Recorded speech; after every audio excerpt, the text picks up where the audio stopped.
तारा,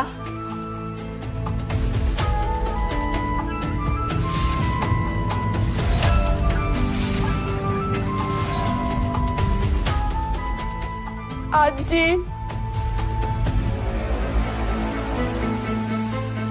आजी तुम्ही आलात, किती बरं वाटलं मला तुम्हाला बघून.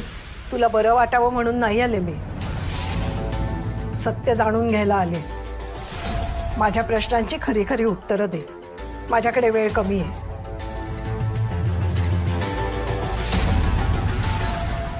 असं तोडून का बोलताय आजी तुम्ही माझ्याशी? माझ्यावर विश्वास नाही का तुमचा? हो होता, पण आता तो उडायला लागलाय. कारण मलाही आता असंच वाटायला लागले की त्या 50 लाखांसाठी माझ्या नातवाबरोबर तू प्रेमाचं नाटक तर करत नाहीस ना?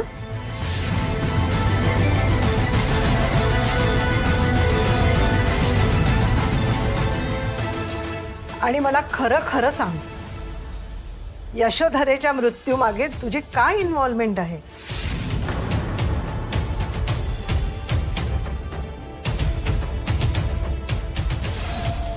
सांग तारा, मला तुझ्या तोंडून सत्य ऐकायचंय.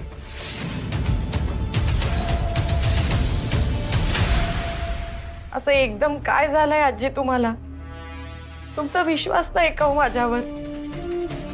यशोधरा मॅडमांच्या बाबतीत जे काय घडलं ते तेव्हाच मी तुम्हाला सांगितलं होतं की यशोधरा मॅडम जेव्हा माझ्याशी वाकडं वागत होत्या तेव्हा एकदा इंदू आजींनी त्यांच्याकडून 50 लाख मागितले होते.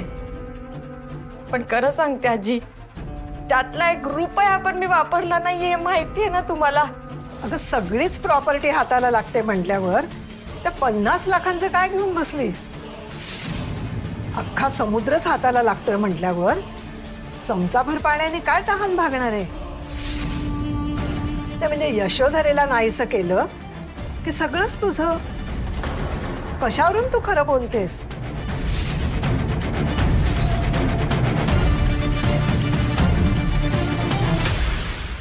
आजी असं काय करताय?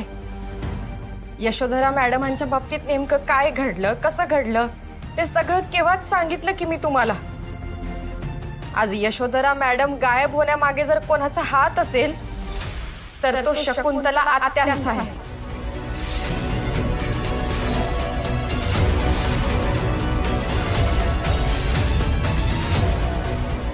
मी तीर्थयात्रेहून आले तेव्हा हे सगळं तू सांगितलं होतंस मला, पण मला हेच समजत नाहीये